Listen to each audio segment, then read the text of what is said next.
et également épidémiologie de maladies infectieuses. J'ai travaillé quelques années là-dedans, à la maison mère, où j'ai dirigé la recherche clinique. Et puis, il y a quelques années, après avoir travaillé dans des hôpitaux et des choses comme ça, j'ai ouvert une consultation de médecine interne, orientée sur ce que je savais faire, c'est les maladies infectieuses, les maladies chroniques, les maladies auto-immunes. Et puis, il y a une douzaine d'années, le professeur Perron, avec qui j'avais travaillé, j'avais été un de ses collaborateurs, il y a longtemps. Et puis après, je n'avais pas continué dans la carrière universitaire, j'étais parti à l'Institut Pasteur, est venu me reparler de ce qui le passionnait à ce moment-là, c'était la maladie de Lyme. Il me dit, il y a un problème, il faut que nous ayons des médecins également en ville qui s'y connaissent, est-ce que tu ne voudrais pas travailler? Bon, je commençais à m'intéresser.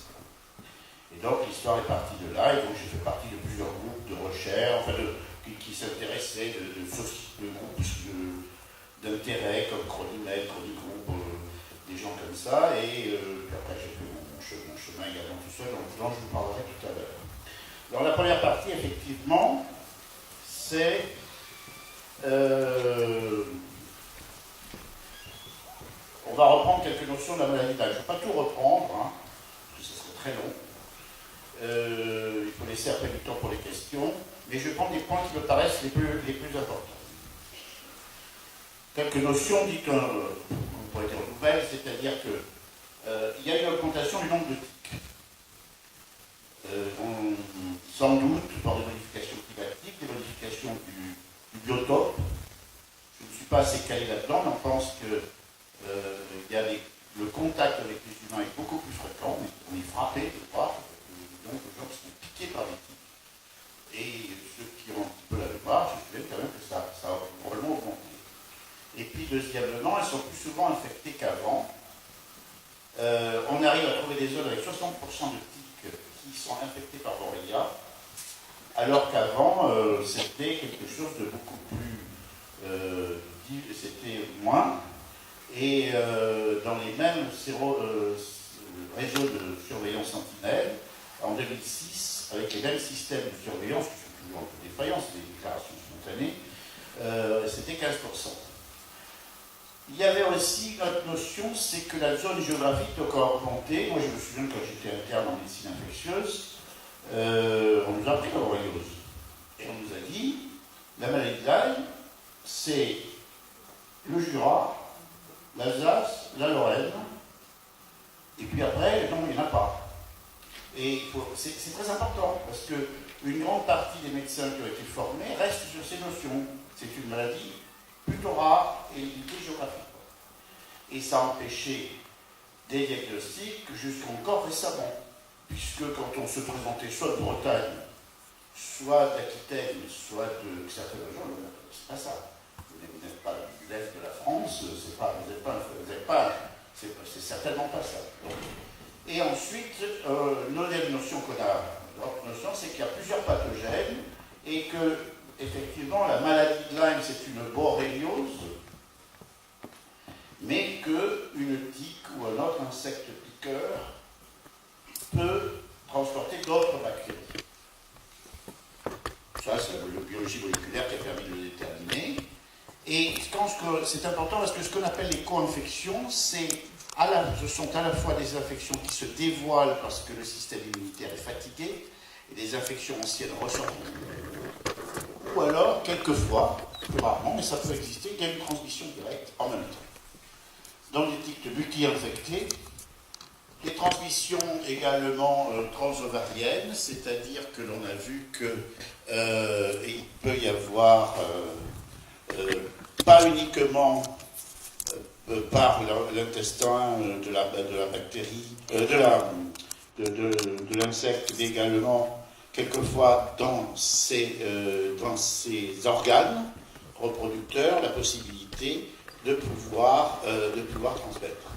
Et puis, ce que l'on a appris aussi, c'est que les nymphes, les petites tiques naissantes, pouvaient transmettre également. Et ça, c'est une notion relativement récente. Donc, la première, c'est la géographie, hein, et puis, qui s'est beaucoup augmentée. Alors, il y a des zones de blanc, par exemple le Portugal, certaines zones d'Espagne, la région d'Andalousie, ou enfin pas plutôt là où je pense que la région d'Espagne, du bord de mer, je suis certain que c'est parce qu'il y a un problème de déclaration, parce qu'il n'y a pas de raison.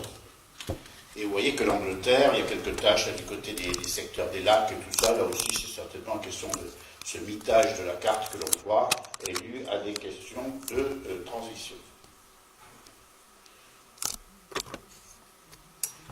Voilà. Vous voyez comment une morsure peut passer inaperçue. Parce que si vous voyez la petite bestiole à gauche, là, c'est pas très grand. Hein. Donc si elle se loge dans un sourcil, dans la racine des cheveux, dans une partie plus ou moins délicate de votre anatomie, vous la voyez pas, hein, d'accord, c'est pas évident. Et je dois à ces diapos et une série d'autres que j'ai pris à un excellent confrère qui s'appelle Philippe Prémont, qui a été un des premiers aussi en France assez intéressant en tant que médecin généraliste du côté de Valence, et qui a monté des enseignements de post-universitaires pour les médecins.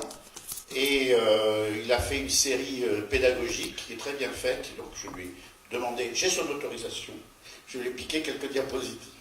Voilà, c'est encore mieux fait parce qu'elles sont orientées de manière pédagogique. Donc, vous voyez, dans des pays où on commence à s'y intéresser, l'incidence, c'est-à-dire l'apparition de nouveaux cas par an, augmente dramatiquement. Là, c'est l'État du Minnesota, c'est un État central, pas forcément des plus exposés des États-Unis, puisque Lyme est plutôt sur la côte est, sur le Connecticut, et on voit très bien qu'il y a une explosion du nombre de cas. Alors on dirait, oui, mais c'est parce qu'on a plus de notions et de conscience. C'est vrai qu'il faut toujours faire attention quand l'incidence des cas augmente, savoir si la conscience de la maladie augmente et donc le déclenchement de l'acte de diagnostic se fait. Deuxième point, donc, il faut quand même retenir que c'est de plus en plus important. Deuxième point, c'est que ces bactéries, on le sait, ont la capacité, d'abord elles sont intracellulaires, ça a une importance, on le verra tout à l'heure, et deuxièmement, elles ont la possibilité de se mettre en plusieurs formes. Vous voyez en haut à gauche, une espèce de petit hippocampe vermicelle, c'est la forme spirochétale, celle qui circule, et circule dans le sang. Alors après, cette forme spirochétale commence à se charger de granulocytes, et ils se forment dans des formes cystiques. Et dans ces formes cystiques, ils arrivent même à se regrouper entre eux, se recouvrir de biofilms pour se protéger. C'est une forme de résistance de la bactérie. Et il faut le savoir parce qu'elle n'est pas seule à avoir ça. On parle beaucoup de la Borrelia en disant c'est diabolique. Non, c'est pas plus diabolique qu'une autre. Il y a toute une bande, si je peux m'exprimer ainsi, de bactéries qui sont tout à fait capables de faire la même chose. Et d'ailleurs, ce sont des bactéries difficiles à soigner, qui reviennent et qui ont la possibilité de résister aux antibiotiques, surtout. On le verra plus tard, si on administre toujours le même antibiotique. Si on administre toujours le même antibiotique, une bactérie va faire, comme toutes les bêtes bactéries, il va y avoir une sélection d'un mutant résistant. Un jour ou l'autre, il y a des rejetons, si on peut dire, qui résistent à cet antibiotique. Mais dans les bactéries, ce n'est pas papa et maman bactéries, c'est 1, 2, 4, 8, 16, 32. Vous voyez, c'est-à-dire ça comme ça, ça se sépare. Donc, les autres meurent et il ne reste plus que les résistants. Et c'est pour ça que la pression antibiotique qui s'exerce dans les hôpitaux a sélectionné beaucoup de bactéries extrêmement résistantes. Il y a une grosse préoccupation sur les staphylocoques, il y a des tas de bactéries qui deviennent très préoccupantes. La tuberculose l'est ou l'a été ou le redevient. Et c'est toujours le danger. Mais il y a cette forme particulière de résistance de certaines bactéries de se mettre sous une forme cryptique, sous une forme round, arrondie, en boule, comme un hérisson, et qui en plus de se protéger. Et une de mes consoeurs, enfin, oui, je la connais, commence à la connaître bien, Eva Sapi à New York, a démontré cela qu'en exposant une culture de Borrelia avec le même antibiotique pendant longtemps, pendant 3 ou 4 semaines, le nombre de ces formes critiques augmentait. Il faut le garder en mémoire parce que quand je passerai les traitements, ça a des fondements, les traitements, si vous voulez. Il faut quand même y réfléchir avant de les proposer. Donc, qu'est-ce qui se passe après une morsure de tique? Il y a une réaction locale allergique en moins de 48 heures. Si elle dure plus de 48 heures, c'est cette rougeur traditionnellement cocarde, parce que c'est ce que les Anglais appellent, les Américains appellent le bullseye rash, c'est-à-dire le rash, la réaction rouge, type allergique, en œil de taureau. Un centre blanc, vous voyez ce que je veux dire, une espèce de cocarde. Ben, ça, c'est la forme extrêmement classique. Je n'ai pas trop de diapositives, mais sachez simplement que cette forme typique existe, certes, mais pas toujours. Et que deuxièmement, ce fameux érythème migrant, accompagné souvent d'une fatigue, d'une espèce de syndrome grippal, comme une grosse grippe, quand il est comme ça, c'est magnifique. Il n'y a pas d'ambiguïté. J'ai été piqué par une tique, j'ai ça. N'importe quel médecin, à moins qu'il soit vraiment compliqué, si je peux m'exprimer ainsi, ou qu'il n'ait pas tous les neurones qui fonctionnent en même temps, va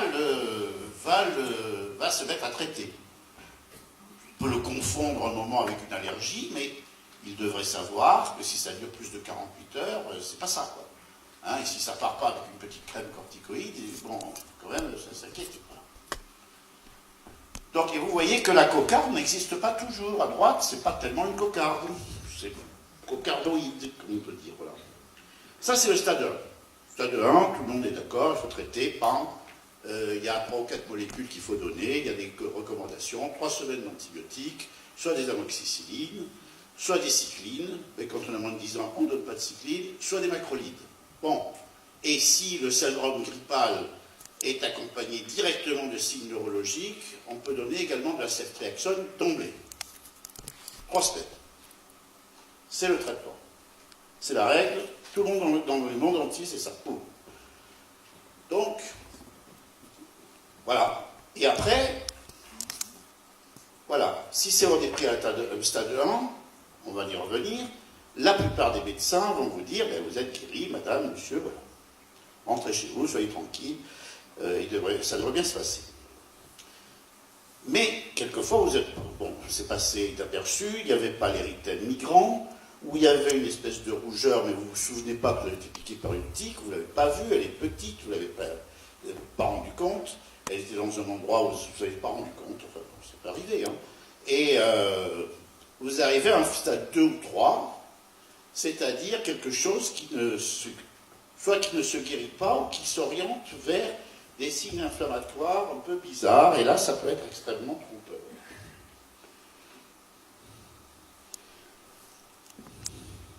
Là, on sait que, bon, je vais vous dire un exemple, un doxy de 100 à 400 mg pendant 20 jours, en cas de morsure avec repas sanguin, même sans érythème migrant, indépendamment du tas d'attachement, les Américains sont arrivés là maintenant, la notion d'érythème migrant n'est plus devenue complètement obligatoire.